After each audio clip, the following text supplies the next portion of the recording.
Star Wars en direct vous est présenté en collaboration avec siteclan.net, mintinbox.net, StarWarsHolonet.com, PlanetStarWars.com, StarWarsUniverse.com, leréveildesfans.com, ainsi que Radio H2O et Génération Star Wars et Science-Fiction. A long time ago, in a galaxy far, far away, there has been an awakening. Have you felt it? A communications disruption can mean only one thing. That thing's operational. Hello, and welcome to Star Wars on Direct.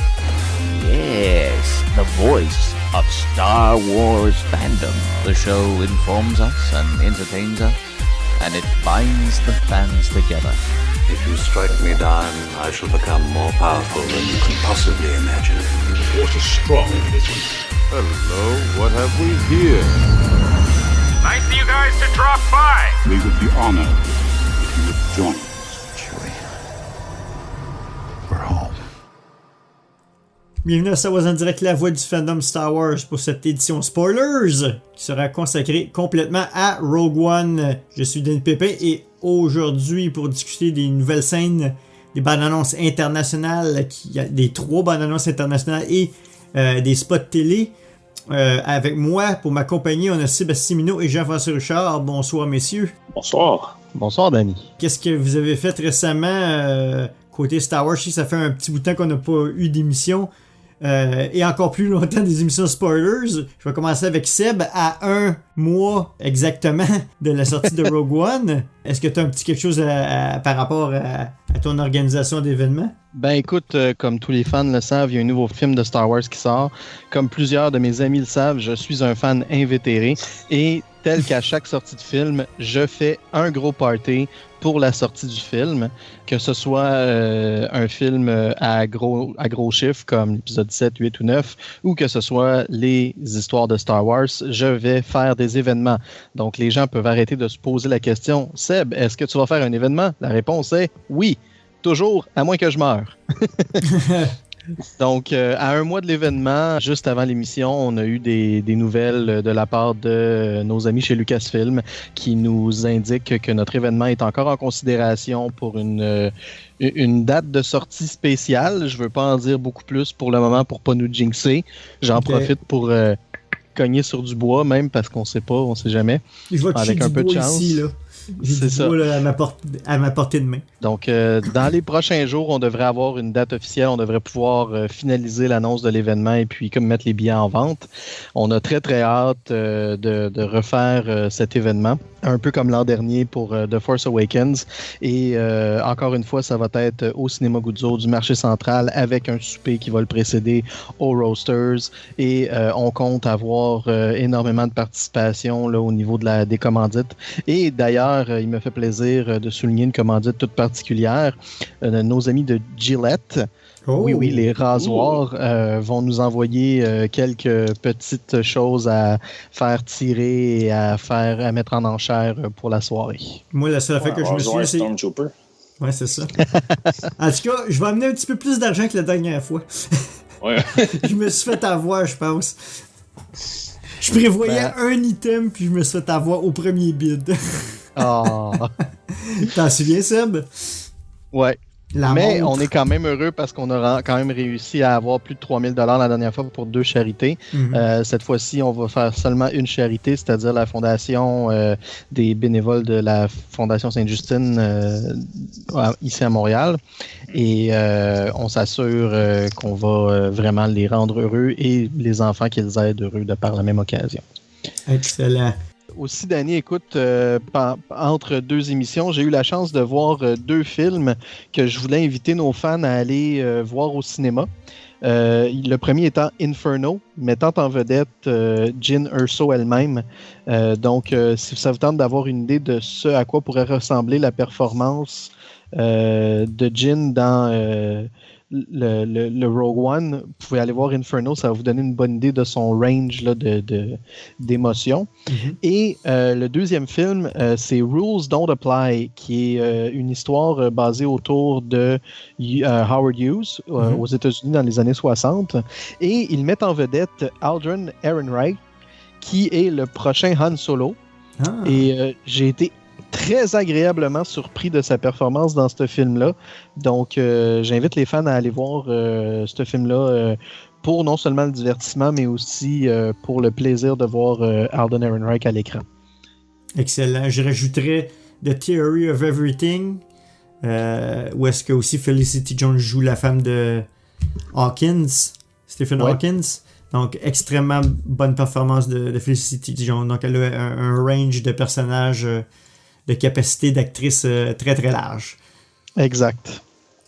Ben, merci Seb. JF, qu'est-ce qui s'est passé de ton côté? Ça a été assez tranquille, la seule chose, et j'ai réussi d'avance à mettre la main sur le Blu-ray 3D de Force Awakens, dont ma critique est sur le Facebook de Star Wars en direct. Petit résumé, c'est bon, mais si vous avez acheté la version précédente, c'est pas nécessaire.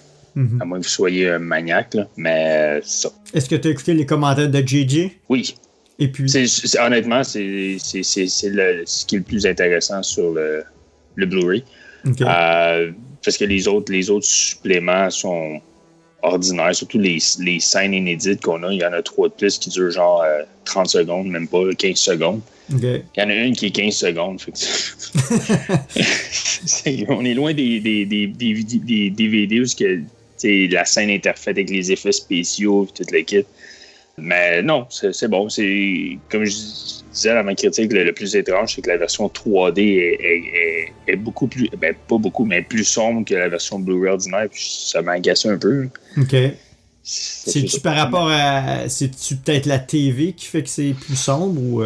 Non, c'est ce que je croyais. Mais quand j'ai regardé les forums, je suis pas le seul qui a remarqué ça. Il y a plusieurs personnes qui indiquaient aussi qui trouvaient que le Blu-ray 3D était plus foncé. La qualité de l'image était plus foncée que le Blu-ray ordinaire. OK. Mais bon. En tout cas, je sais que le prochain, je vais attendre. Oui, c'est ça. J'ai pas de TV 3D, par contre. Donc, je sais pas si ça vaut la peine. Si t'as pas de TV 3D... ça vaut la peine parce que, honnêtement, t'as exactement tout ce que t'avais dans la version qui est sortie au mois d'avril.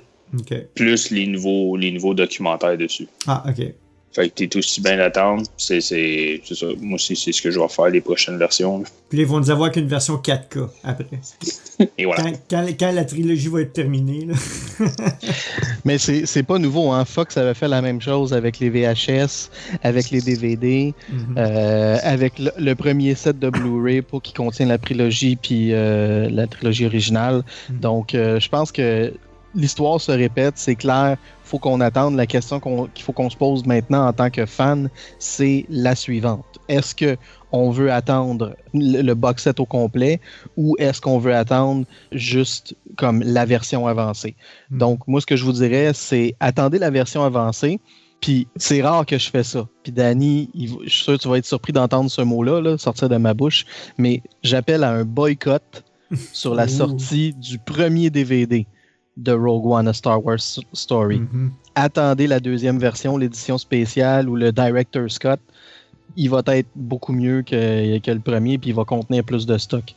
Donc, je pense qu'en tant que fan, il faut qu'on arrête de se faire avoir, puis il faut qu'on mette notre pied à terre, puis qu'on dise on veut une version qui a de l'allure du premier coup. Arrêtez de nous soutirer tout notre argent parce que maintenant, on n'en a plus. Puis c'est ça. Puis moi, la fois que je trouve ridicule, c'est que Disney, ils sortent pour les films Disney puis les films Marvel, ils sortent la version 3D le jour même que le Blu-ray ordinaire sort. T'as le choix quand tu vas au magasin, t'as la version juste Blu-ray ou t'as le 3D qui vient avec le Blu-ray puis toute la kit. Fait que je comprends pas pourquoi que, pour Star Wars, on va avoir 6 mois de différence. C'est parce qu'ils savent qu'il y a du monde qui ne peuvent pas attendre. Il y a ça, ou tu sais que genre certains documentaires sont pas prêts ou quoi que ce soit. Puis... Mais pour confirmer, JF, la version 3D contient aussi un Blu-ray avec la version non 3D du film. Oui. Ah, ok. T'as un Blu-ray 3D, t'as le Blu-ray ordinaire, t'as un DVD, puis t'as un code pour la copie iTunes. La copie numérique. Bon. Puis les commentaires de JJ sont sur les deux versions du Blu-ray ou juste sur la version 3D? Bonne question. Bonne question. Ça, tu vois, j'ai pas vérifié. Je vais vérifier. Ben, pas là, mais... Excuse, j'allais juste dire, ils sont pas sur la version numérique. Ça, j'ai checké. OK.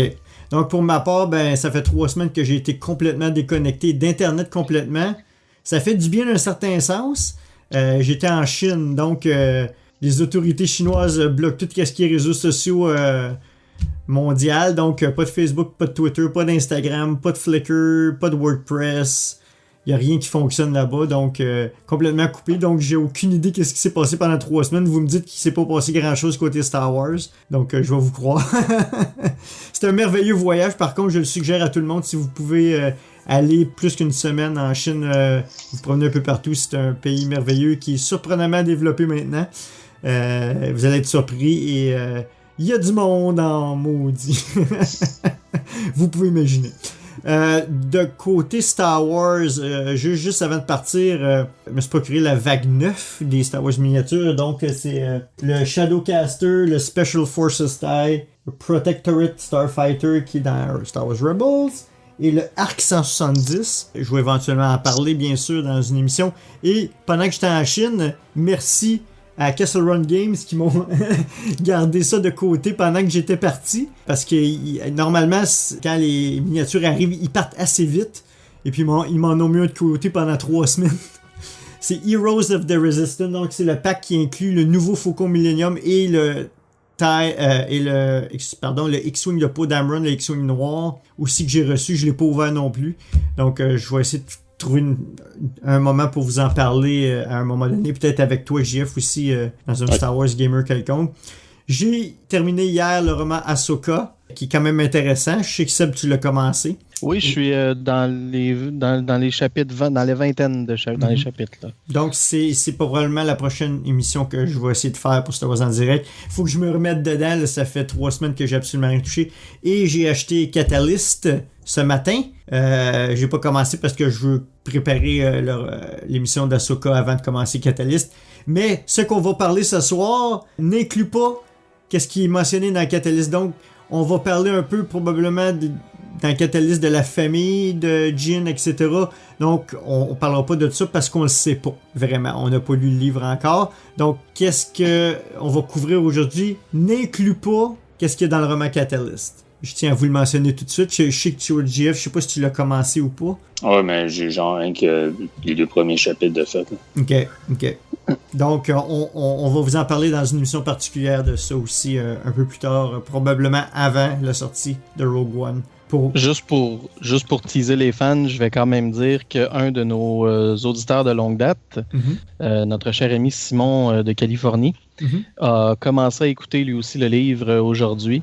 Et Galen Erso est en train de devenir un de ses personnages favoris. Ah, excellent. Alors, qui est le père de Jyn.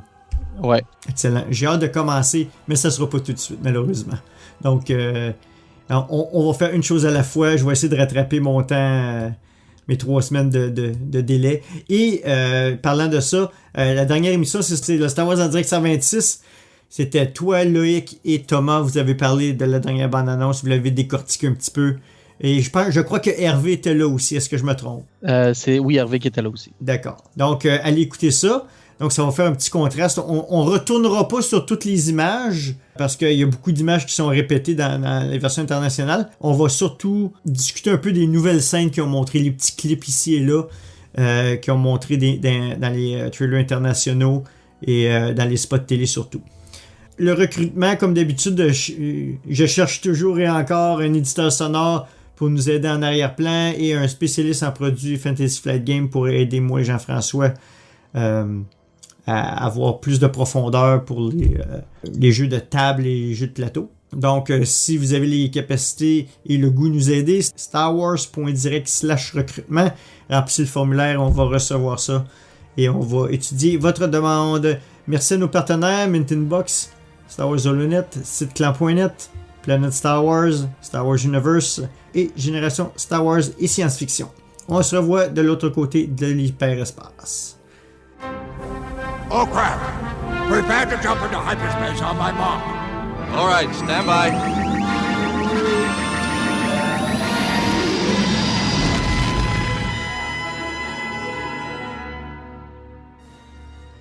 Bon, comme le titre de l'émission l'indique, c'est une émission spoilers, donc si vous voulez rien savoir, soit de voir les images, parce que oui, on parle surtout des bandes annonces, mais on va spéculer énormément, donc si vous voulez pas trop savoir ou qu'on vous mette des idées ou des fausses idées en tête, puis vous voulez pas vous faire vos propres idées immédiatement, quittez l'émission et allez écouter nos émissions qui sont non spoilers.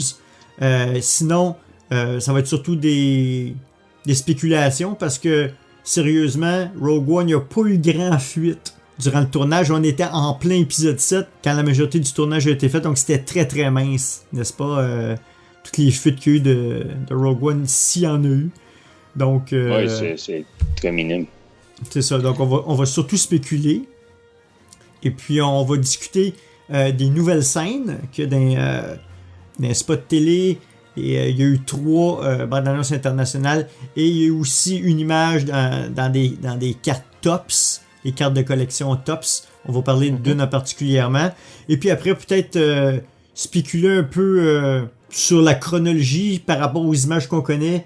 Qu'est-ce qu'on pense qui est la chronologie des événements? Parce que des fois, on pense que ça peut se passer au début ou à la fin, ou il y a un peu un changement dans l'ordre des séquences. Donc, on va essayer de se trouver la séquence qu'on croit être celle qui est la définitive. Donc, on n'ira pas nécessairement dans l'ordre de sortie des bandes annonces. J'ai préparé une série de photos pour les participants ici, et puis on va discuter de ces photos-là. Mais avant tout, messieurs, qu'est-ce que vous avez pensé des bandes annonces internationales? Est-ce que ça a changé votre perception du film, en fait? Je vais commencer avec Sébastien. Ben, moi, je vais revenir sur ce que j'avais dit dans la précédente émission non spoiler où on a analysé la dernière bande-annonce. J'ai vu la bande-annonce, j'ai l'impression d'avoir vu le film. Là, avec la sortie des bandes-annonces internationales, c'est encore plus le cas. Sauf que il faut que j'admette qu'il y a une scène qui a été rajoutée, qui a fait que j'ai appelé un gars en Californie, que j'ai essayé de rejoindre Danny pendant qu'il était à la job, pour capoter ma vie, parce que il y a comme une scène où on voit une chose, on peut le dire, c'est spoiler, la scène où on voit la mère de Jyn qui lui remet un pendentif avec une petite roche qui ressemble à un cristal de sable laser. Ça, c'était comme, oh mon Dieu, et voilà, on est en train d'exploser dans le cercle des conspirations. Jyn Erso pourrait être la mère de Rey. On va spéculer tantôt. Et toi, Jean-François? Un peu comme Seb, je trouve que les bandes annonces dévoilent trop. Beaucoup trop. J'ai l'impression qu'on aura... Puis pourtant, on suit les spoilers, mais comme tu disais plus tôt, les spoilers ont été très minimes pour ce film. Mais j'ai l'impression que les bandes annonces viennent de tout donner. Je sais pas quelle surprise qu'on peut avoir avec le film. Mais moi, je continue ma théorie que le film va finir au moment où A New Hope commence. OK. Moi, je suis sûr de ça. OK. Je suis complètement d'accord avec vous, avec les nouvelles images qu'ils nous ont montrées. Du moins, la ligne directrice semble claire. Du moins, plus ou moins claire. Et puis, je trouve qu'on tombe trop dans le moule de beaucoup de blockbusters américains que la bande-annonce dévoile tout le film. Puis ça, je trouve ça décevant. Je suis certain que je vais apprécier le film quand même, mais je pense qu'il n'y aura pas grand surprise. Et même ceux qui ne suivent pas les spoilers, mais qui ont vu les bandes-annonces, ils vont se dire « pourquoi je me suis privé des spéculations des spoilers quand tout était là? » T'sais? Je me suis privé de discussions et de tout ça qui aurait pu être intéressant avec d'autres mondes. Ou je me suis empêché d'aller sur les réseaux sociaux à cause de ça, mais finalement, ok, je suis d'accord, c'est pas les chiffres numérotés, là, 7, 8, 9. Donc c'est certain que ça reste une histoire plus... Même si c'est supposé être un film plus de guerre, ça reste... c'est une mauvaise comparaison, mais tu sais, la Deuxième Guerre mondiale, on sait comment ça s'est passé. Puis s'ils font un film sur la Deuxième Guerre mondiale, on sait un peu le résultat, mais c'est plus rentrer dans la vie des personnages. Comment eux ont vécu ça. N'est-ce pas? Parce qu'on sait, Ok. on sait le résultat. Ici, ça va être un peu ça. On peut se douter un peu du résultat, mais on va voir comment que les autres l'ont vécu. Ben, c'est là que je veux ramener une discussion qui a eu lieu lors de la dernière Star Wars Celebration, mais pas celle à Londres, celle en sol américain, où Gareth Edwards se faisait interviewer par Pablo Hidalgo, et que Pablo faisait une référence au fait que le film était très similaire en frais de ton à Saving Private Ryan. Et je crois que si on prend un film de Deuxième Guerre mondiale qui nous a un peu surpris, si on regarde Saving Private Ryan, tout le long du film, on développe des émotions pour tous les personnages. Puis à la fin du film, ben, tous les personnages qu'on a connus au début sont morts. Sauf un. Fait que... non, en fait, non. Qui est Ryan. Ben oui. Ouais, mais ils sont tous morts, mais Ryan, on le voit juste à la fin du film. À la fin, ouais, c'est ça. Ouais. Je dis, c'est vraiment ceux qu'on a vus au début. Ils sont tous morts à la fin du film. L'équipe qui fait la mission. C'est ça. C'est ça, tu sais. Fait que ça veut dire que, est-ce que c'est à ça qu'on peut s'attendre de la part de Rogue One? Je pense que c'est pas impossible. Donc, ça va être quelque chose qu'il va falloir considérer là, au final. Mais ça va faire différent des films que les de Star Wars, quand en général les héros meurent jamais. C'est certain qu'avec l'épisode 7, ils ont fait un précédent. Ouais. C'était pour bien relancer Star Wars, j'imagine. Ouais. Mais je pense que c'est clair que ces personnages-là, on n'a jamais entendu parler d'eux. Je parle de l'équipe d'infiltration.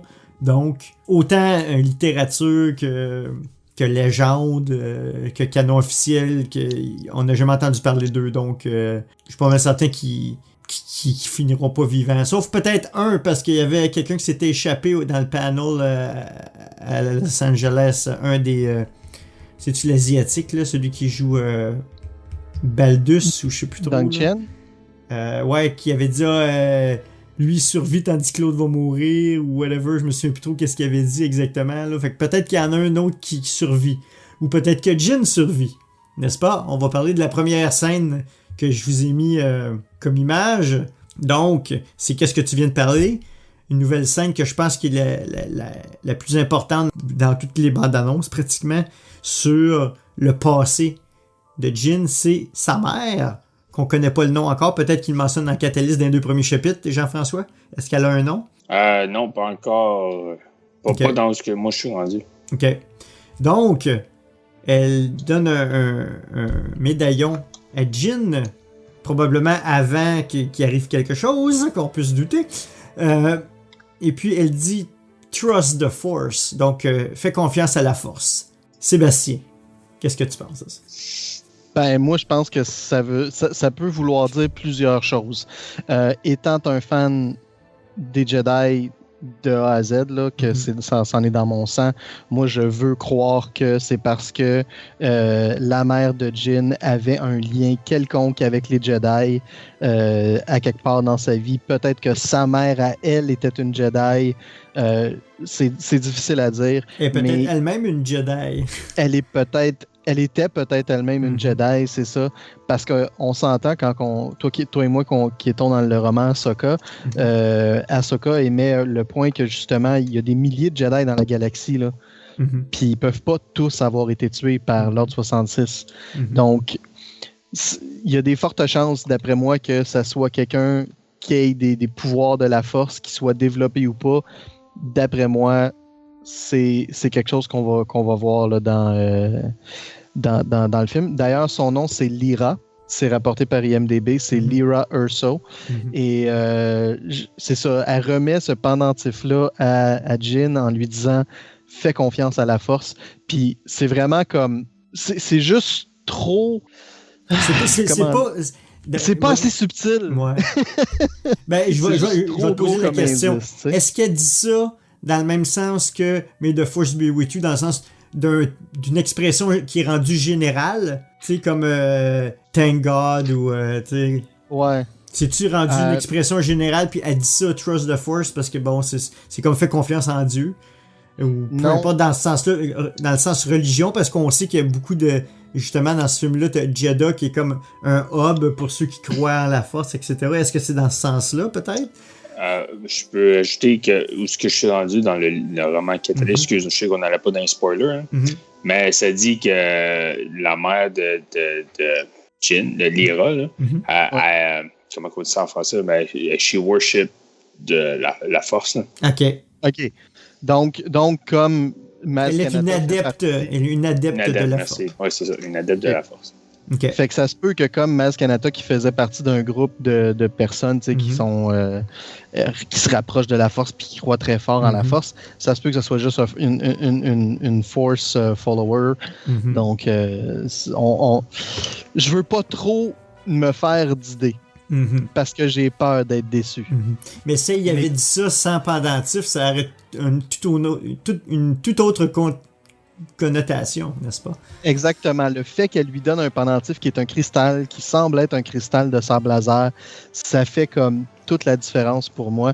Puis j'ai vraiment l'impression qu'il va y avoir un lien là, avec ça là, dans le film. Puis que je pense qu'au final, ce qu'on risque de découvrir, puis ce qui me fait un peu peur pour les autres films d'histoire de Star Wars, c'est que tous les autres films d'histoire de Star Wars vont avoir un lien au final avec tous les films qu'on connaît déjà d'une manière quelconque. Ben c'est ça le but un peu, non? Non, pas particulièrement. C'est supposé être des films stand-alone. Ouais, mais il va tout le temps avoir un lien, tu sais. La Death Star est un lien... écoute, l'histoire d'Han Solo va avoir un lien, c'est sûr. On va voir le passé d'Han Solo. Non, c'est ça, mais ce que je veux dire, c'est que ça va avoir un lien avec comme peut-être le film de Star Wars qui va suivre. Okay. Comme là, on a Star Wars épisode 8 qui va sortir l'année prochaine. Puis je serais pas surpris qu'on entende une espèce de référence par rapport à Jyn Erso dans épisode 8. Je vais dire ça comme ça. Donc, d'accord. Donc, toi, tu penses que Jyn serait éventuellement survivante et pourrait avoir une aventure avec Luke en étant des rebelles? Si Jyn survit à la fin du film, je suis sûr à 80% qu'elle va rencontrer Luke après le retour du Jedi, puis qu'ils vont fonder une famille ensemble. C'est impossible. Ça serait la nouvelle Mara Jade, dans le fond. Là. C'est ça. Jyn. Blasphemy. Blasphemy. Ok, je vais vous lancer une autre chose. Le cristal. Est-ce que c'est la mère à Jyn est force sensitive, elle a senti qu'est-ce qu'elle allait arriver, elle a enlevé ça de son sabre laser, elle a détruit son sabre laser puis elle l'a donné à Jyn. Ou on sait que Galen Erso, un spécialiste des armes, et on sait que la Death Star ça fonctionne avec des cristals de Kyber, ou je sais pas si c'est Kyber, mais ça fonctionne avec des cristals comme ça. Et ça, c'est comme une des solutions, et elle donne à Jyn pour pas que son père l'aille quand l'Empire vient le chercher. Moi, je crois que le cristal, c'est que son père, puisqu'il fait des expériences, right, pour découvrir le laser. Fait que moi, je pense que c'est juste un des cristals que son père utilisait ou quoi que ce soit, puis qu'elle donne comme un bracelet. Il y a aussi, comme dans le livre Catalyst, ça implique. Ils vont aussi dans la. Ouais, c'est comme s'ils sont en train de dire que le collier, parce qu'elle parle tout le temps d'un. Ça, c'est juste où je suis rendu, là, mais d'un collier qu'elle a acheté sur Coruscant. Fait que c'est-tu lui? Je sais pas. Mais bon. Ben, il y a des bonnes chances. Moi, je suis sûr que ça n'a rien à voir avec le fait que. Je suis sûr que ça n'a rien à voir avec le fait qu'elle est sensible à la force ou quoi que ce soit. Oui, elle est adepte de la force, mais moi, je pense que c'est juste parce que son père, il doit en avoir des cristaux, des cristaux partout là, dans son laboratoire ou quoi que ce soit. Ou c'est peut-être le seul type de cristal qui fonctionne et c'est son seul sample, son seul échantillon qu'il y a. Oui, peut-être aussi, ouais, c'est ça. Et puis là, il dit, regarde, Jyn va te cacher, puis il sait que même si Galen se fait capturer, puis que l'Empire ramasse tous les échantillons, qu'il n'y aura pas le bon échantillon pour faire le laser. Ouais. Peut-être, du moins. Mais ça nous pousse à la prochaine image. Ouais, vas-y, Seb. Tant qu'à pousser ça loin, puis ça va mener aussi à la prochaine image, je serais pas surpris que ce pendentif-là soit un cristal qui a été découvert par Galen qui, sur Jedha, permet d'ouvrir quelque chose. C'est comme une clé pour un trésor secret qui serait en fait la place où Galen cacherait les plans de la Death Star Puis c'est pour ça que l'équipe va sur Jeddah. Okay. Donc, si on veut pousser dans les possibilités d'histoire, ça serait quelque chose de plausible. Mais effectivement, je trouve que votre idée fait aussi beaucoup de sens. Puis même un peu plus que la mienne. Plus qu'être un cristal de sable laser ou quoi que ce soit. Ouais. OK. Parce que là, ça devient legend, là, mais les cristals de Kyber sont ultra puissants, fait que peut-être dans un sable laser, ça marche pas nécessairement. Dans Legend, ça avait marché, il me semble. C'est-tu Splitter of the Mind's Eye qui... Non, mais c'est un cristal, mais il est pas dans un sable, c'est ça? Si je me souviens bien, ça fait très longtemps, en tout cas. Ce qui nous mène à la prochaine image, qui me déçoit un peu, parce que j'espérais qu'on voit pas... Après avoir vu l'explosion de la première bande-annonce, j'espérais que ce soit autre chose qui attaquait Jeddah que la Death Star, ou que ce soit quelque chose d'autre, mais non. L'image dévoile tout de suite que l'explosion qu'on voyait, c'était un tir de la Death Star. Qu'est-ce que vous pensez de ça? Que c'est juste un test, que ça marchera pas, puis que c'est pour cette raison-là que Krennic, que Vader, ou bien que Tarkin demande à Krennic de retrouver Galen Erso pour que Galen Erso arrange le laser de la Death Star pour qu'il soit vraiment surpuissant. Mais ça marche pas dans la chronologie parce que la coupole n'est pas installée encore, ça veut dire. Puis aussi, tu vois dans l'explosion, quand tu vois l'explosion sur la planète, tu vois le vaisseau avec Jyn dedans, le U-Wing. Le U-Wing, merci. Tu le vois, fait ça marche pas ça non plus. Moi, j'ai l'impression que la coupole est là, mais le cristal qu'ils ont dans la coupole n'est pas le bon type. Il est pas assez puissant, le cristal qu'il y a dedans. C'est pour ça que ça a l'air d'un... Oui, c'est un tir d'essai, mais tu sais, tant qu'à faire un essai, t'essayes de full power, non? C'est ça, peut-être que c'est peut-être un petit tir d'essai, parce que le laser a pas l'air d'avoir... On dirait peut-être... Ouais, il passe à travers les nuages ici dans l'image, là. Mais c'est peut-être juste un burst qu'ils ont lancé, et non un tir constant comme dans A New Hope. Écoute, là ça tire, puis le laser, il l'arrête pas, hein. Ouais, non, il continue. Il continue, fait que ça explose beaucoup, tandis que ça, c'est peut-être juste un tir, un burst. Donc, ça limite la puissance un peu. Ça fait beaucoup de dommages, mais ça serait un petit test. Peut-être sans le plein potentiel d'un cristal qu'il cherche toujours, peut-être. Donc, c'est pour ça qu'il irait chercher Erso, Galen. Mais dans la chronologie, pour moi, ça marche pas. Parce que Jyn est déjà là. Ouais, est déjà en mission, donc ça marche pas dans la chronologie. Donc, c'est juste un test à faible puissance, selon moi. N'est-ce pas? En tous les cas, une chose est certaine, on va voir la Death Star tirer. Puis, on va comprendre pourquoi au moment où on comprendra pourquoi. Et c'est la même couleur. Donc, j'imagine que c'est le même cristal qu'il y a dans A New Hope. Selon moi. On ira pas dans qu'est-ce qui est les couleurs de sable laser. On va revenir à ça pendant le roman. On va parler du roman Ahsoka, Sébastien. On parlera pas tout de suite de la couleur des sables laser parce qu'il y a une explication assez intéressante dans le roman Ahsoka. Une explication canonique, d'ailleurs, qu'on va revenir là-dessus. OK, l'autre image après, on voit un peu le résultat du laser pendant qu'il est en train d'exploser. La raison pourquoi je l'ai mis, c'est qu'on voit d'autres bâtiments qui ne sont pas sur le monticule, n'est-ce pas? Que je pense qu'on n'avait pas vu auparavant. Est-ce que je me trompe? Oui, tu te trompes, on les avait vus auparavant. Les avait vus? OK.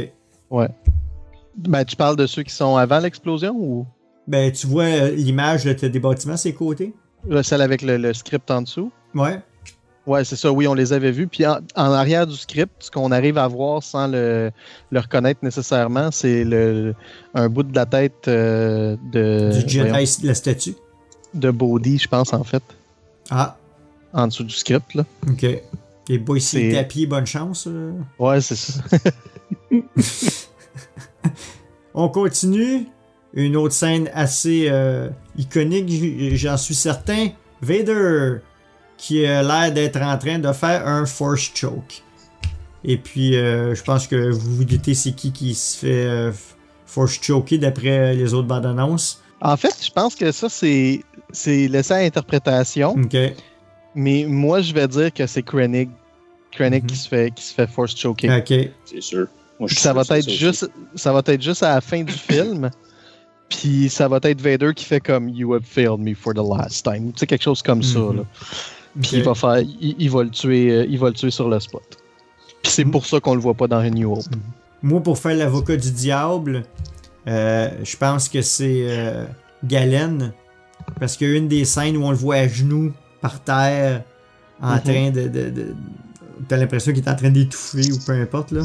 Puis en fait, quand il est à genoux par terre, puis qu'il relève la tête, c'est sur une planète où est-ce qu'il pleut tout de suite en parterre, fait que c'est pour ça qu'il a les cheveux mouillés. Ouais. Puis quand il relève la tête, on est capable de discerner que la personne en face de lui, c'est Krennic. Ok. Donc, j'ai l'impression que c'est plus comme Krennic qui s'est fâché puis qui a mis un point sur la figure. Excellent. Ou il était en train de tuer le dernier survivant, on ne sait pas.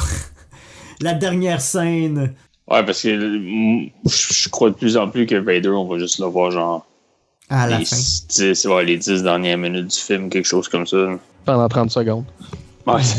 L'autre scène, qui est plus une scène humoristique, c'est, on voit, je me souviens jamais de leur nom, il y a deux personnages comme Baldus, qui est celui qui a l'espèce qui tire là, tous les Stormtroopers rapidement, et puis son copain spécialiste des arts martiaux. Et puis, il arrive à côté, puis il dit, celui, l'aveugle, il dit, et c'est ça, tu m'as presque frappé. Donc, c'est juste une nouvelle scène qui montre un peu l'humour et la dynamique qu'il va y avoir entre les deux. Entre Chirrut, c'est ça. Chirrut et Baze. Baze, c'est ça. Donc, intéressant. On a vu plusieurs angles de cette scène, donc ça risque de pas être si long. Ensuite, on a une autre scène d'un X-Wing qui fait une approche et qui détruit un AT-AT. Un ATC. AT, c'est ça? Armored... AT-ACT. AT-ACT. Pour le cargo, le C. Ouais. C'est ça. Donc, une nouvelle scène, c'est pas la scène du bazooka ou quoi que ce soit, c'est un autre. Peut-être c'est le même, mais qui a reçu un dommage précédemment. Intéressant, mais on voit encore d'autres éléments de la bataille. La bataille finale, selon moi. Ensuite, petite scène qu'on devait se douter qui arriverait. Un passage en hyperespace, il n'y a rien de spectaculaire. On voit le U-Wing en hyperespace. Il semble être seul parce qu'on le voit de deux angles. On le voit un peu plus de face et il fait un passage devant la caméra. Il n'y a pas d'autres vaisseaux proches autour. Donc, il est vraiment en solo à ce moment-là. Donc, il doit aller vers Jeddah, selon moi. Qu'est-ce que vous en pensez? Oui, je suis d'accord avec ça. Vers Jeddah ou le retour de Jeddah vers Yavin. Mm-hmm. Ensuite, petite scène, on se demandait dans les premières bandes annonces quelle était cette station spatiale ou quoi que ce soit. Ici, on voit que la flotte rebelle arrive, il y a ce qui semble être un transport ou un Mon Calamari Cruiser quelconque. On voit une Nebula B frigate. Ouais, ben c'est la Hospital Frigate là, des rebelles. Mm-hmm. Puis l'espèce de... La seconde image, ça a l'air plus gros et arrondi, donc j'imaginais que c'est quelque chose de Mont Calamarien. Possiblement. Et on voit les X-Wing qui attaquent ce qui semble être une base aérienne. Ma première fois que j'ai vu cette séquence, j'avais l'impression que c'était comme un portail d'un bouclier planétaire. Tu sais, t'as un bouclier planétaire, mais t'as un portal que tu peux passer. Ah, ok, ouais. J'avais l'impression que c'était ça, ma première, parce qu'il y a comme une partie un peu en shield. Je me suis dit, c'est comme une porte. Tu sais, pense Spaceballs. Ben, excuse l'exemple. Merci.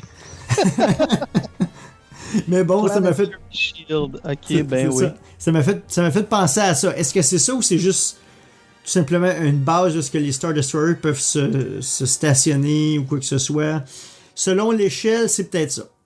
Mais bon, c'est difficile à dire. Est-ce que c'est la seule place que les X-Wing peuvent passer? Ils ont toute l'air à se diriger là. Et c'est quoi le rôle de ce truc-là? Est-ce qu'on sait qu'au sol, ben ça a l'air que c'est ici la planète, je me souviens jamais de la planète. Scarif. C'est là que les plans sont. Donc, à quoi sert cette coupole-là quelconque. Parce qu'il n'y a pas l'air d'avoir grand-chose autour, à part un Star Destroyer qu'on voit présentement. Donc, c'est quoi le lien par rapport à cette coupole-là? C'est une station qui envoie un signal? C'était-tu une station qui faisait un test de Death Star? C'est un anneau qui focus le rayon? Tu sais, faire un test? On le sait pas. Ouais, mais pourquoi que c'est ça l'affaire qu'il y a, c'est comme tu disais, toutes les X-Wing semblent se diriger vers cet endroit, mais on dirait qu'ils essaient de passer dans le milieu. Peut-être aussi. Ça revient comme à ta théorie que c'est peut-être comme c'est comme le shield de la planète, puis ça, c'est la seule espace qu'ils peuvent passer pour. Ou un des espaces, peut-être. Ouais, un des espaces pour se rendre sur la surface de la planète.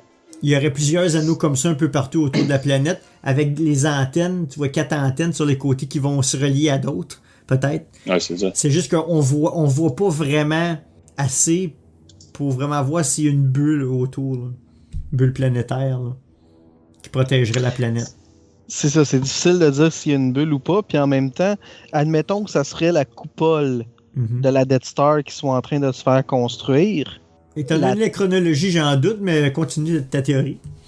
La taille semble être aussi un peu trop petite.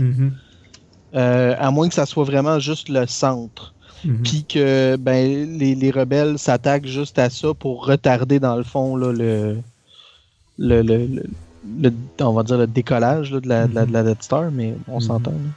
Ouais, c'est ça, parce qu'on le voit que l'escadron sur l'affiche et puis dans les scènes, dans d'autres scènes, on voit que l'escadron est tout ensemble sur la planète, donc pourquoi pas passer à côté? Ouais, c'est ça. On voit clairement qu'il y a de l'espace. T'sais, pourquoi se diriger exactement où est-ce qu'il y a le Star Destroyer? Ouais, c'est ça. Quand c'est si dangereux, n'est-ce pas? Et on voit encore l'autre scène ensuite. On voit un peu plus zoomé, puis on voit qu'il attaque exactement cette section-là. Et on voit comme 2 sections qui a l'air d'un shield un peu, n'est-ce pas? Ouais, c'est ça. Une section en bleu qui soit ouverte, ou tout simplement que c'est une bulle que certains vaisseaux peuvent se stationner et il y a de l'atmosphère dans ça, c'est peut-être ça. Puis c'est quoi qu'on voit exactement en dessous? On voit 4 petits points qui semblent peut-être être des réacteurs de X-Wing. Je sais pas si vous le voyez. Ouais, je suis d'accord avec toi que ça a l'air d'être des... X-Wing. Et l'autre vaisseau, je sais pas qu'est-ce que ça pourrait être, le transport ou la tour qu'on voit sur Scarif, une espèce de tour. Peut-être que ce serait ça qu'on verrait. Vu du dessus.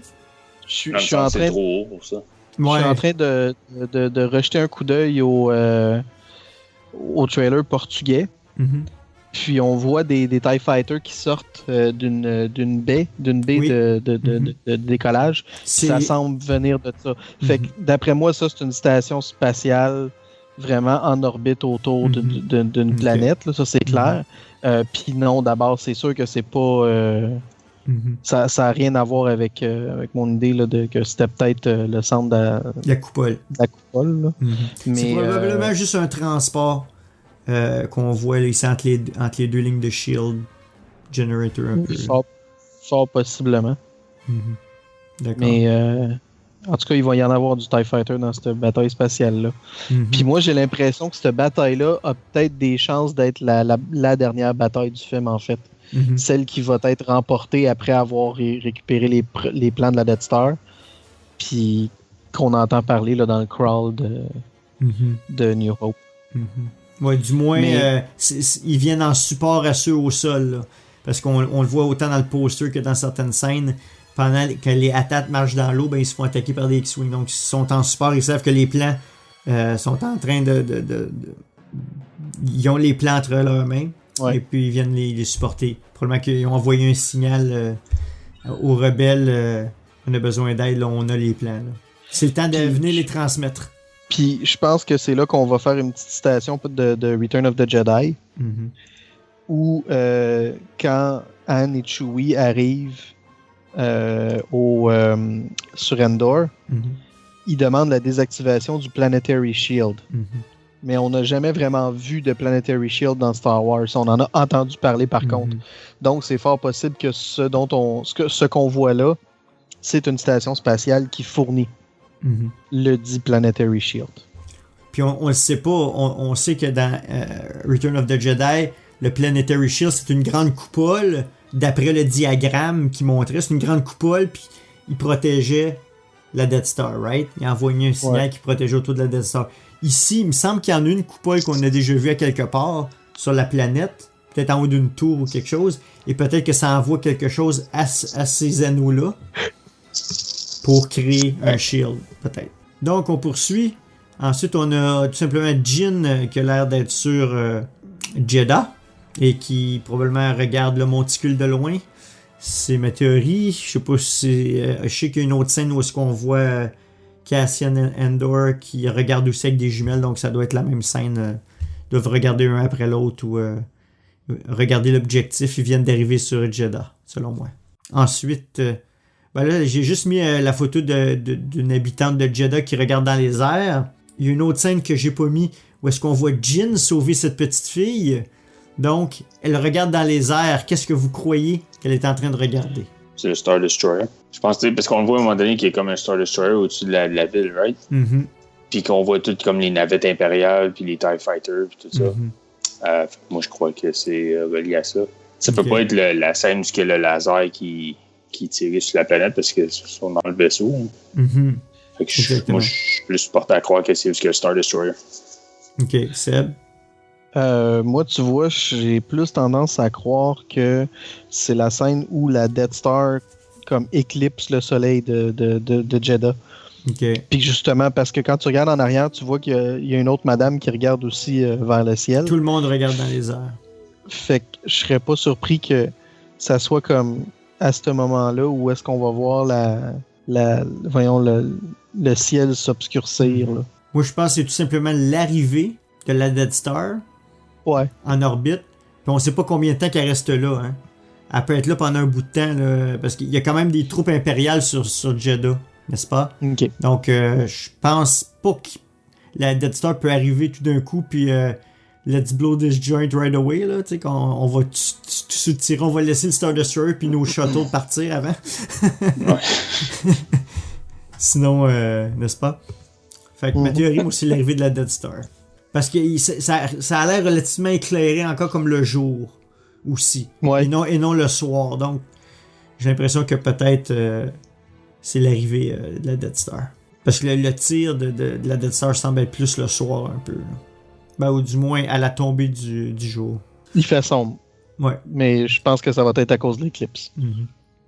Ensuite, j'ai mis une photo. Je sais même pas si c'est une nouvelle photo, mais c'était au lieu de voir les troupes sur Scarif traverser de droite à gauche, on les voyait de gauche à droite avec un casque. Les troupes rebelles avec un casque qui rappelle Full Metal Jacket, les casques traditionnels. On dirait même qu'il y a un jeu de cartes quasiment sur son casque. Un petit hommage à ça probablement, mais est-ce que c'est une nouvelle scène ça ou pas? Moi je l'avais pas vu auparavant, il me semble. Ok. Donc ça montre un peu le niveau qui donne l'impression d'un film de guerre.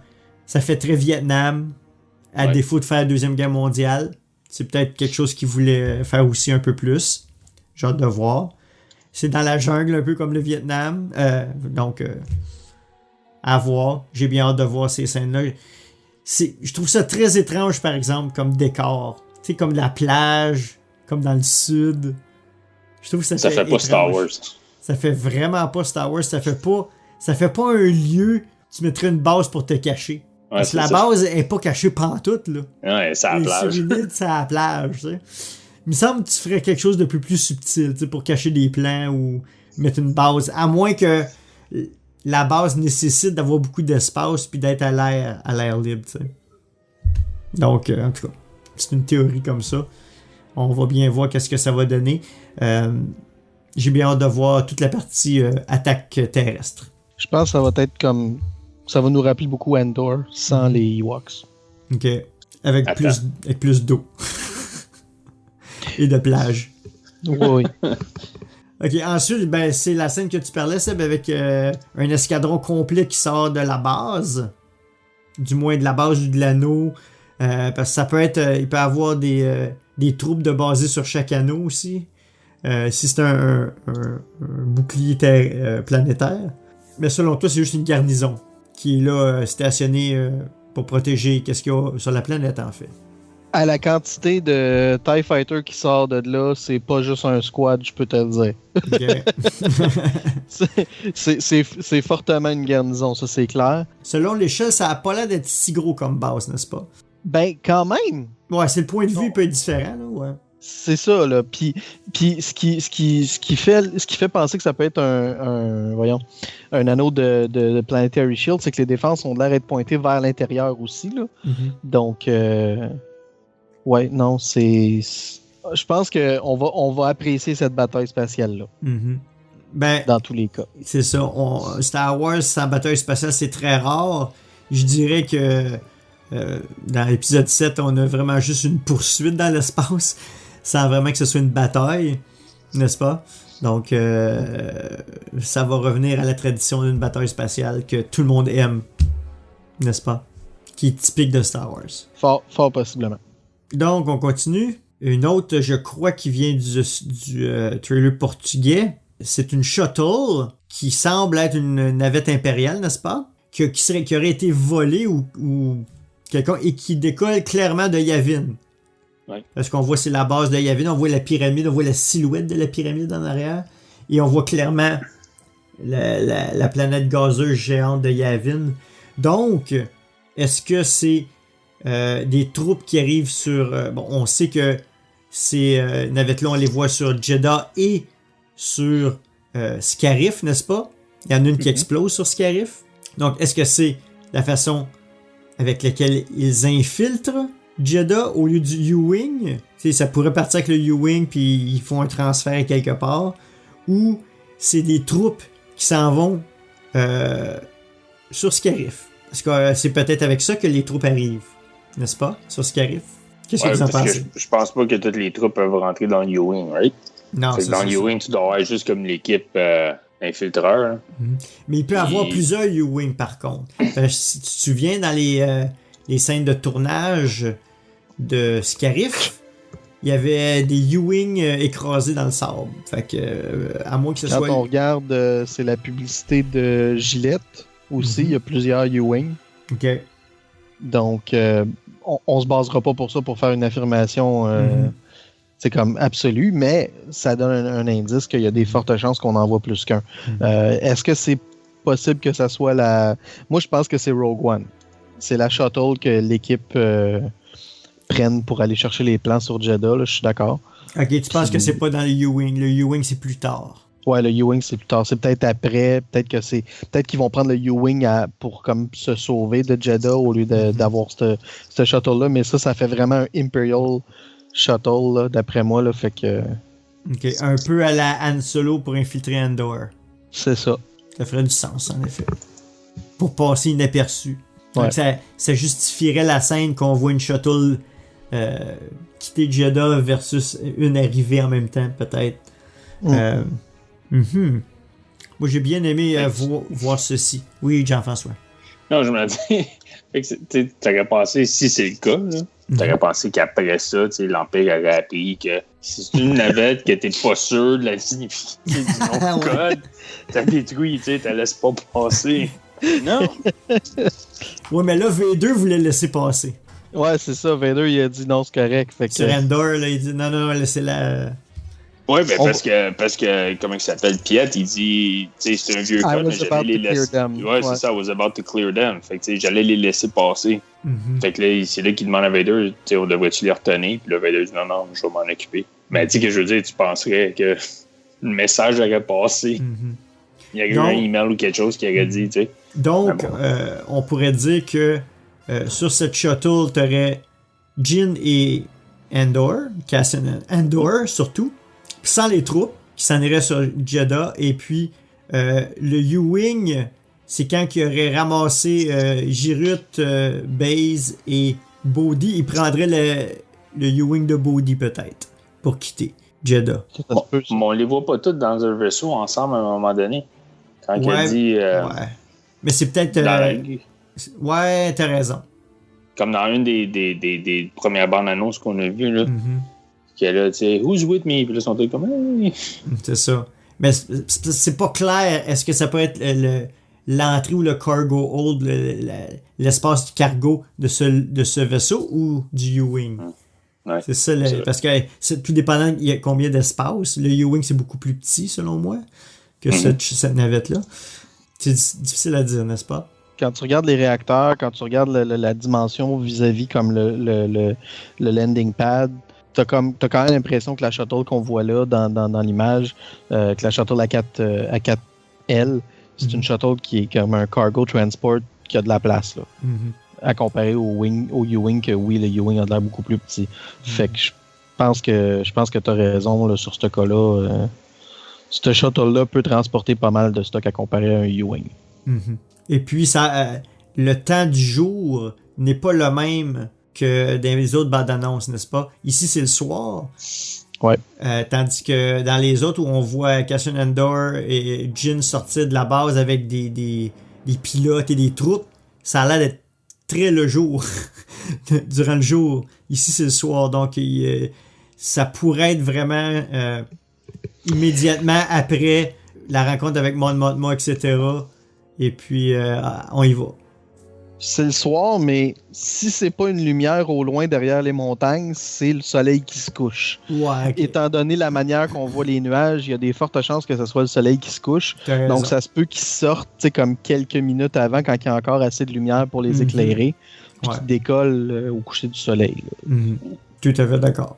En effet. Bon, prochaine image, un petit alien. Je suis pas certain que c'était notre mitrailleur humoristique qu'on avait vu dans une autre bande-annonce. Le poids n'a pas l'air le même, donc c'est... j'ai aucune idée qu'est-ce qu'on est en train de voir. C'est-tu le même d'après vous ou c'est un autre personnage? Moi, je pense que c'est un autre. Il a l'air d'un Ugnaught. Un Ugnaught? Ok. Ugnaught, ouais. Il a effectivement l'air d'un Ugnaught, mais j'ai l'impression qu'on l'a déjà vu, cet alien-là, dans les autres bandes-annonces quand même. Ok. Donc, il est peut-être juste peigné vers l'arrière. Ouais, c'est ça. il a mis un peu de gel dans ses cheveux pour les peigner vers l'arrière, là. Jyn s'est fait un fun, puis il a fait une... Ouais, c'est ça.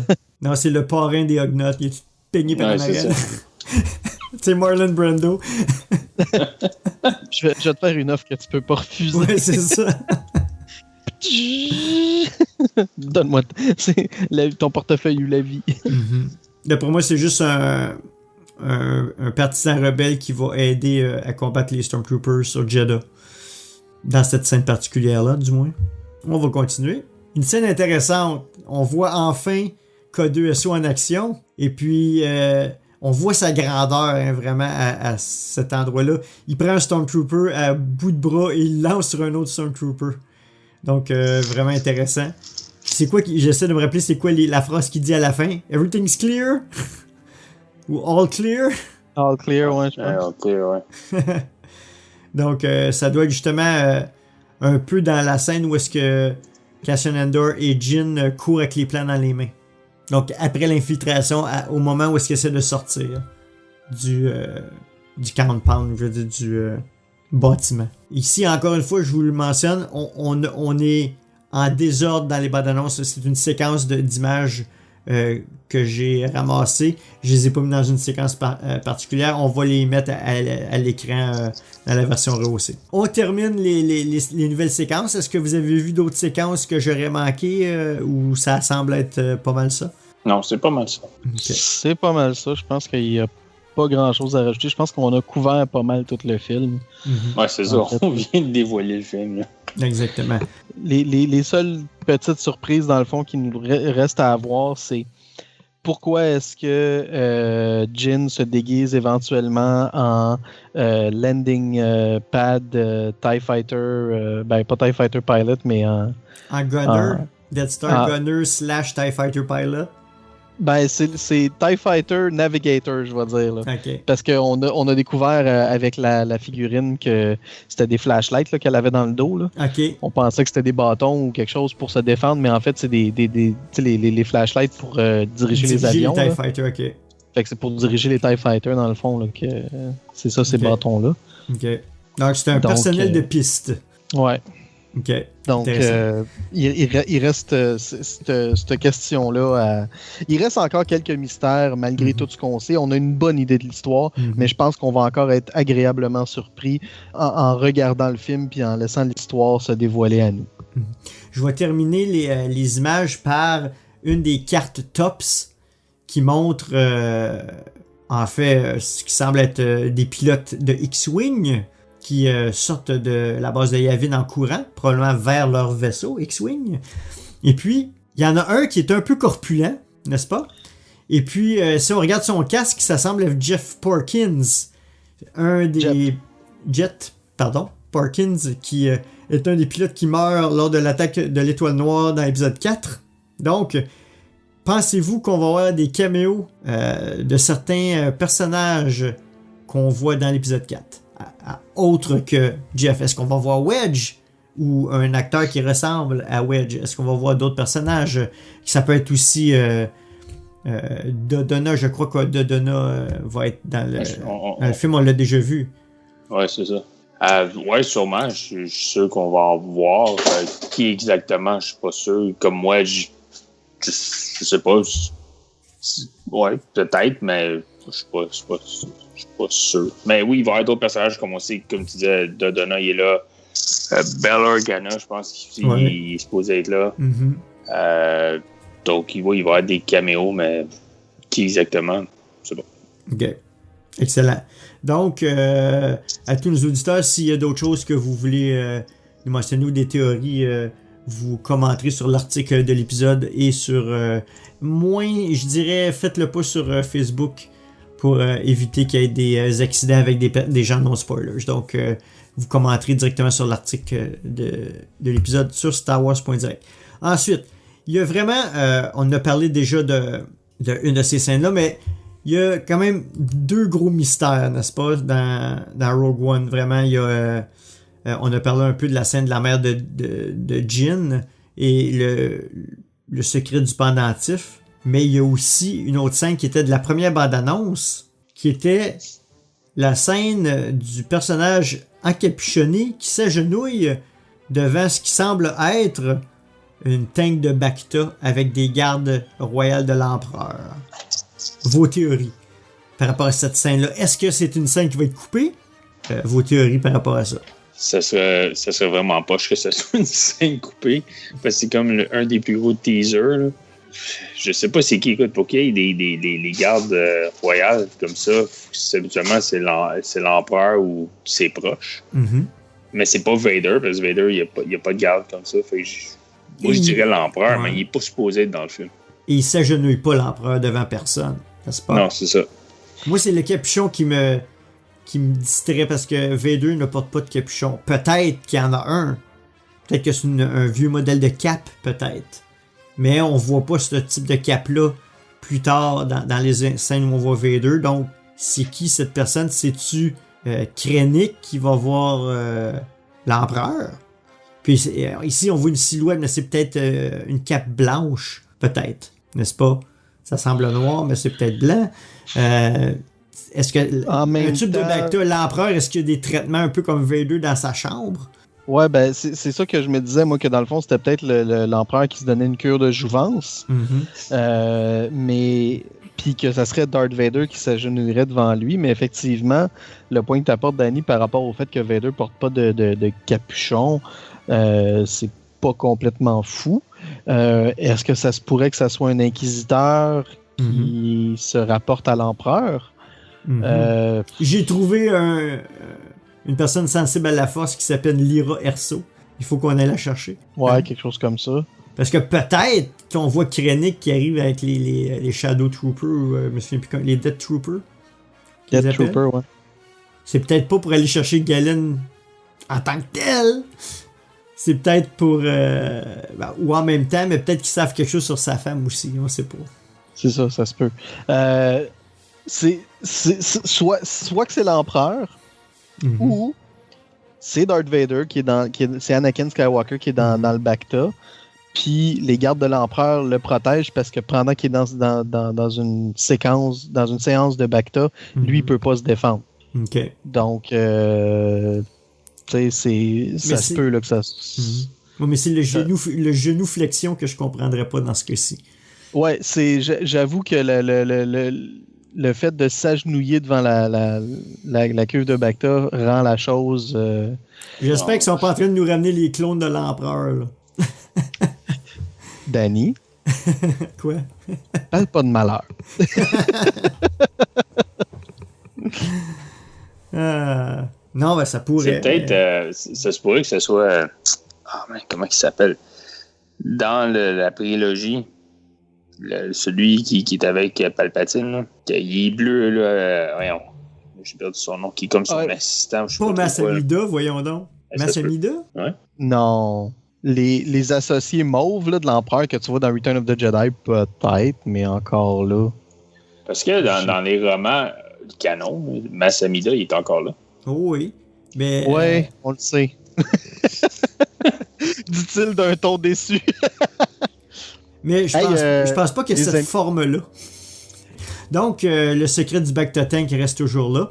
Et d'ailleurs, je vais lire un des emails de nos auditeurs qui vient de Quentin. Il dit bonjour à toute l'équipe. Je voulais vous faire part de mes possibles théories sur Rogue One pour les diffusions de Star Wars en direct spoilers. Je trouve que les secrets autour du film sont relativement bien gardés. En effet, nous avons pas eu énormément de spoilers à nous mettre sous la main. Mais avec tout ce qui est sorti pour la promo du film, il reste quand même quelques mystères en suspens. Tout d'abord, nous avons la silhouette encapuchonnée qui s'agenouille devant ce qui semble être une cuve de Bacta. Il met en parenthèse, est-ce que c'est Vador à l'intérieur? Dans ce cas, la silhouette pourrait être un impérial, notamment un utilisateur de la force. Un inquisiteur peut-être? Ou alors, il pourrait s'agir possiblement de notre futur Snoke, ce qui ferait un lien avec l'épisode 8, le fameux ou le fameux impérial de Aftermath, Sébastien, son nom, t'en souviens-tu? Le deuxième grand amiral, là. Merde. Rax. Rax, Gallius Rax. Gallius Rax. Est-ce que ce serait Gallius Rax? Mais il dit, mais pour moi, Snoke n'est autre que Ezra Bridger. Mais ça, c'est une autre histoire, avec un clin d'œil. Ça revient, je pense, à une des théories que Loïc avait dans Star Wars Rebel. On reviendra plus tard là-dessus. C'est sa théorie. Il dit, enfin, dans la bande-annonce japonaise sortie récemment, nous retrouvons la mère de Jin qui donne à cette dernière un pendentif avec ce qui ressemble à un cristal de Kyber, donc le Kyber Crystal. Nous savons déjà que Galen Erso, le père de Jin, a travaillé sur la concentration de rayons laser et a supervisé la création de l'étoile noire. Cette dernière pourrait donc se servir de ces cristaux pour son rayon laser. Je ne sais pas si cette théorie a aujourd'hui une réponse officielle, mais tout cela m'a amené à penser à ça. Je vous remercie de votre attention et je vous adore. Bonne continuation à tous. Bien, merci Quentin. Donc, on voit un peu que ces théories rejoignent un peu ce que l'on a discuté pendant l'émission. Vraiment, le gros mystère, ça reste la scène avec la cuve de Bacta. C'est pour ça que je dis, c'était juste pour nous teaser de Vader, puis ça va changer. Ou est-ce que c'est une version de Vador avant son casque? Pourtant, son casque, il l'a à la fin de Revenge of the Sith. Donc, est-ce qu'il y a des moments où est-ce qu'il l'enlève, puis il se promène avec juste une partie de son masque? Il n'y a pas la partie supérieure, il y a juste son respirateur, peut-être, dans certains cas. Possible. Je pense que je commence à parce que par rapport à les commentaires qui ont été dits, que ça se peut que ça soit, comme ça bien dit, un inquisiteur, parce que j'ai pas le terme français. Là. Un inquisiteur. Merci. Qui va juste, tu sais, c'est Vader qui est dans le Bacta Tank, puis là, il parle de, tu sais, on a appris qu'il y a des rebelles qui sont en train d'infiltrer la base, ou je sais pas trop quoi, c'est ça qui envoie Vader, justement, dans le film, ou quoi que ce soit, là, qu'on va le voir qui se rend à la Death Star, puis qui va voir Krennic, puis tout ça. C'est certain que ça ferait une petite déconnexion avec l'objectif des grands inquisiteurs, qui c'est des inquisiteurs qui est tout simplement d'aller chercher les Jedi, et non de s'occuper des rebelles en tant que tels. N'est-ce pas? Mais bon.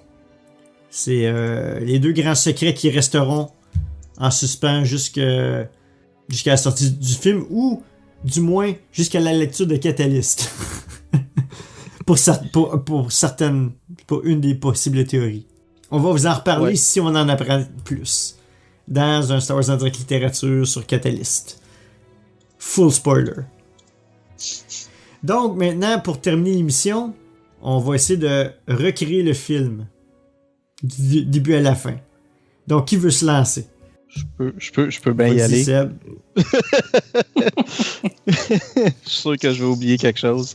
On va voir le début du film qui va être les impériaux sur la Death Star. On va avoir un pan dans le fond là, sur sur un Star Destroyer. Mm-hmm. Ça va être l'ouverture classique du film de Star Wars. Puis là, ben, il va sortir de la pénombre. C'est ce qu'on voyait dans la première bande-annonce. Là. Mm-hmm. Puis c'est la coupole qui se fait placer sur la Death Star. Puis là, ben, on va voir l'intérieur de la Death Star. Puis il va y avoir Tarkin qui va venir voir Krennic. Puis ils vont faire un test. Puis là, ben, ça marchera pas. Puis Krennic, il va me chercher Galen Erso parce que lui, il sait c'est quoi, comment ça marche. Puis toi, tu le sais pas. Fait que va me le chercher parce que je veux que ça marche. Donc, tu penses que le test sur Jedha, c'est pas le premier test? Je pense que il y a des fortes chances qu'il y ait un autre test. Ouais. OK.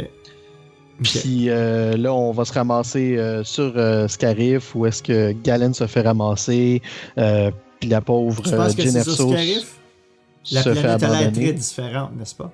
Ouais, je pense pas que c'est Scarif. Ou une autre planète. Une planète où est-ce que Galen vit avec sa famille. Il va se faire ramasser. OK, donc tu dis que il y a un flashback à ce moment-là. Je pense pas que c'est un flashback. Je pense que ce qu'on va voir, en fait, ça va être comme le début du film qui va avoir lieu 20 ans dans le passé, puis après ça, on va voir comme un 20 years later. OK. Donc, ça commence pas avec le Star Destroyer. Donc, tu dis que tu vois la Death Star au début avec la coupole se faire installer. Moi, je serais pas surpris que la Death Star elle soit comme pratiquement complétée pendant tout ce temps-là, mais qu'elle soit inutilisable. Okay. À cause que Galen Erso la retient d'être utilisable. OK. Donc ça c'est ma crazy theory. Là. OK, parce que Jyn dans son flashback est relativement jeune. Il y a une dizaine d'années de différence au moins. Là. Non, ben c'est pour ça que je dis que c'est comme 20 ans plus tard. Là. Okay. C'est au moins, même je dirais plus qu'une dizaine, là, facilement une quinzaine d'années. OK. Bon, ça allait dans tous les détails. Fait qu'elle se réveille dans la cellule. Les rebelles viennent la chercher parce qu'ils ont reçu un communiqué de Galen disant « Trouvez ma fille, c'est elle qui a la clé pour récupérer les plans que j'ai laissés sur Jedha. » Ils récupèrent Jyn. Ils vont sur Jedha. On les voit qui regardent... Ils vont sur Yavin en premier pour parler avec Mon Mothma, right? Ben, ils vont sur Yavin pour que c'est ça, elle soit convaincue. Après ça, ils vont sur Jedha pour chercher les plans. La Death Star se fait tester sur Jedha, détruit plein d'affaires. Les rebelles se sauvent juste à temps parce que, bon, il y a quelque chose qui fait que ils veulent tester sur Jedha, puis j'ai l'impression que c'est parce qu'ils veulent détruire les rebelles. Okay. Moi, j'ai cette impression-là. Là. Ils vont le savoir que les rebelles sont là, puis ils essayent de les tuer en faisant ce test-là. Donc, finalement, c'est ça.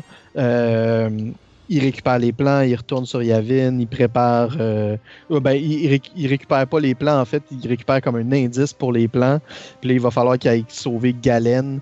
Puis là, ben, il faut qu'ils s'en aillent comme sur sur d'autres planètes avec d'autres batailles. Puis ça va être tout compliqué, puis on va perdre le fil de l'histoire, puis on va aller manger du popcorn, puis avoir du fun en regardant un film qui va être plein d'action, puis de retournement de situation. Puis à la fin, Darth Vader va arriver, puis il va dire à Krennic « Tu m'as failli pour la dernière fois », puis il va l'étrangler, puis il va continuer son chemin, puis il va faire « Je m'en vais chercher Tarkin ». C'est la version condensée. OK, JF, qu'est-ce que tu penses?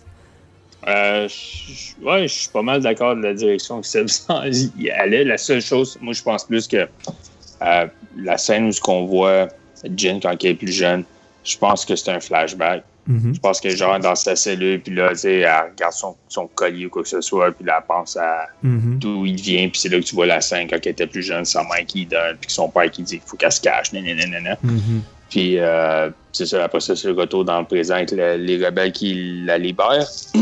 Excusez. Puis, fait que pour le reste, je suis d'accord avec Seb.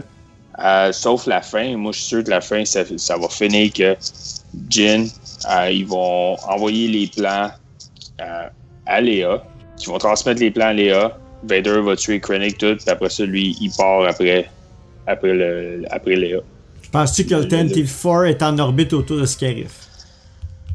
Dans la flotte qu'on voit, là. On envoie un du même type, un Corellian Corvette. Est-ce que c'est le TNT-4, je ne sais pas. Mais moi, je pense que oui. OK. Puis là, ça va finir comme ça, puis le film finit où ce que A New Hope a commencé. OK. Bon, moi, je voyais là avec ma théorie. Je pense que ça va commencer aussi avec le plan de la Death Star qui se fait mettre la coupole. Ensuite, on va voir Galen Erso. D'après moi, il est pas sur la Death Star. Donc, on va retourner sur... on va entendre parler de Galen Erso par Tarkin ou quoi que ce soit. Il dit il faut qu'on aille le rechercher, il y a quelque chose qui marche pas. Et ensuite, on va sauter à Jyn en prison, qui est en train de taponner son cristal. On a le flashback. Ils viennent sauver Jyn possiblement sur Jedha. Ça a l'air d'être Jedha. Possiblement là. C'est Cassian Andor qui va libérer. Ils vont ramasser Jyn. Ils vont ramasser Siruk. Comment il s'appelle? Baze. L'autre. Bodhi, etc. Puis aussi K2SO. Qui doit probablement accompagner. Qui vient avec Bodhi, ouais. Ouais, c'est ça. Qui vient avec Cassian Andor plutôt. Ils vont retourner sur Yavin. Elle va se faire expliquer tout ce qui se passe. Et elle apprend que son père est vivant. Parce que c'est son père qui a envoyé le message. D'après ce que m'a dit, on a reçu un message de ton père. Ou ça a rapport à ton père. Donc, Jyn, la première chose qu'ils vont essayer de faire. Oui, quand ils se sont sauvés de Jedha, je l'ai pas mentionné, bon, mais la Death Star fait un test, puis bon, ça marche pas encore. Fait que ça continue dans l'idée que Galen est... Ils ont besoin de Galen quelque part. Mais là, on retourne sur Yavin, elle dit, bon, ben, on va aller chercher... il faut aller chercher mon père. Fait que c'est ça qu'ils vont faire. Tu sais, dans la bande-annonce, elle dit, si on réussit pas le premier coup, on réessaye avec d'autres choses, on réessaye avec autre chose, on réessaye avec autre chose. We have hope, là. Tant qu'on a de l'espoir. Fait que d'après moi... Ils vont essayer de trouver aller chercher son père. Et ça, son père est à un endroit où est-ce qu'on voit l'attaque nocturne. Donc, ils essayent où est-ce qu'il pleut, où est-ce que c'est l'attaque nocturne. Ouais, parce qu'on voit toute la gang, les X-Wing, qui attaquent. Ils vont essayer d'aller chercher Galen, qui est à un endroit impérial quand même. Ben moi, j'ai l'impression que c'est cette planète-là qui a le Planetary Shield qu'on parlait un petit peu plus tôt. Là. OK. Peut-être. Enfin, ma théorie, c'est pas la même planète. Peut-être c'est la même, peut-être pas. Ma théorie, c'est pas nécessairement la même. Et là, bon, Krennic va arriver avant. L'attaque va pas réussir. Krennic va arriver avant, va tuer Galen là. Le Jyn va être encore plus... Ils vont trouver un indice, par contre. Où est-ce qu'il y a les plans? Les plans sont pas là, mais ils vont trouver un indice où est-ce qu'ils sont vraiment les plans. Qui est peut-être possiblement un endroit où est-ce qu'on construit des morceaux de Death Star ou peu importe. Qui est Scarif. Donc, après cet endroit-là, ils prennent le U-Wing ou avec Bodhi, etc. Et le petit groupe s'en va sur Scarif, tout en envoyant un message à Yavin. On s'en va là, on sait où est-ce qu'ils sont les plans, on a besoin de support. Et ils vont sur Yavin, ils infiltrent, ils se déguisent en impériaux, ils s'infiltrent, tandis que Siruk, puis Baze, puis tout ça restent en dehors de la base. Il y a juste Cassian Andor, K2SO et Jyn qui rentrent, qui infiltrent. Ils prennent les plans, ils sortent. Là, tout le monde les supporte. Les rebelles arrivent. Jyn se retrouve en haut de la tour pour envoyer le signal à la flotte rebelle en orbite. Elle réussit, mais elle survit pas nécessairement. Et puis, elle se fait tuer par Vader ou peu importe à ce moment-là. Je pense que c'est là qu'on va voir Vader. Et ils vont réussir à envoyer les plans. Vader va se revirer vers Krennic. Mon maudit. T'as échoué. Crack. Le coup Force Choke. Et Vader regarde vers le ciel. Le TNT-4, whatever. Et TNT-4 part en hyperespace. où la flotte part en hyperespace et ça finit de même. Qu'est-ce que vous pensez? Qu'on va avoir une apparition surprise de Millie Bobby Brown qui va jouer une jeune princesse Leia qui reçoit les plans. Elle est un peu jeune. Ouais, c'est ça que j'allais dire. Malheureusement. Mais sinon, elle aurait fait une très très bonne princesse Leia. Pour ceux qui se demandent, on parle de la jeune fille qui fait Eleven dans Stranger Things. Exact. Yep. Donc, c'est ça. À tous nos auditeurs, c'est quoi vos théories de chronologie? Envoyez-nous-les. Je pense pas qu'on va faire un autre épisode spoiler d'ici la sortie du film, donc il y a peu de chances qu'on en parle à ce moment-là. Cependant, on va peut-être revisiter vos commentaires après la sortie du film quand on va faire un compte rendu. Donc, envoyez-nous vos commentaires, vos théories folles, qu'est-ce que vous pensez qui arrive. Et puis, on va peut-être voir après à quel point on est dans le champ ou comment on a été surpris par rapport à ça. Donc, envoyez nos commentaires à StarWars.direct, à studio@starwars.direct par contre, ou dans vos commentaires directement en dessous de l'article sur l'article de l'épisode sur StarWars.direct. Donc, messieurs, mot de conclusion, dernier commentaire, peut-être votre anticipation par rapport au film? Honnêtement, même si on sait pas mal toute l'histoire, je sais pas pourquoi j'ai plus hâte de voir ce film-là que j'avais hâte de voir Force Awakens. Mm-hmm. Je sais pas, je pense que Force Awakens c'était plus comme le côté nostalgique qui a frappé. Puis là, lui, j'ai l'impression que ça remet vraiment la guerre dans la guerre des étoiles. Mm-hmm. Puis pour ça, j'ai vraiment hâte de voir le résultat. Mm-hmm. Toi, Seb? J'ai vraiment, vraiment hâte de voir ce film-là parce que je pense qu'en plus des livres qu'on est en train de lire présentement, ça met de l'avant un nouveau canon de l'univers étendu, on va dire. Mm-hmm. Puis je pense que ça va amener des choses intéressantes. Fait que j'ai vraiment hâte de voir jusqu'où ils vont aller avec ces nouveaux films-là. Mm-hmm. Puis à quel point qu'on va être frustré en sortant, en se disant « ça n'a pas d'allure qu'il ait fait ça ». Donc, je pense que ça va être définitivement une discussion intéressante à avoir en sortant du film. Mais une chose est certaine, ça va être un film plein d'action, plein de rebondissements. Puis ça va être un film qu'on va avoir envie de voir et revoir au cinéma sans aucun doute. Je veux dire, un peu comme vous deux, pour moi, enfin une version définitive de comment les plans de ça ont été volés. Je sais qu'au cours des années, dans Legend, il y a eu plusieurs versions qui ont été retconnées ensemble pour que ça fasse un semblant de sens. Mais là, on va avoir une version définitive. Donc ça, je suis content. Moi aussi, j'ai énormément d'anticipation. Puis peut-être aussi un peu plus que The Force Awakens. Pour moi, même s'il n'y a pas la nostalgie des personnages par rapport à The Force Awakens, j'ai la nostalgie de la période dans laquelle ça se déroule, qui est la trilogie originale et A New Hope, juste avant. Donc, c'est la nostalgie de la période versus la nostalgie des personnages. Tu comprends? Mm-hmm. Moi aussi, j'ai extrêmement hâte de le voir, tout simplement parce que je suis un film de fan de guerre. Un film de fan de guerre. Je suis un fan des films de guerre. Oui, c'est ça plutôt. Donc, j'ai hâte de voir comment ils vont transporter la cinématographie un peu plus caméra à l'épaule, un peu plus raw, un peu plus cru d'un film Star Wars. J'ai hâte de voir ça. À quel point ils vont bien le réussir. Même si on semble savoir pas mal toute l'histoire, même si ça semble être une histoire un peu banale, on va peut-être avoir des surprises par rapport à l'histoire de Jyn, par rapport au personnage encapuchonné. Peut-être pas, peut-être oui. Quel va être le lien avec les autres films?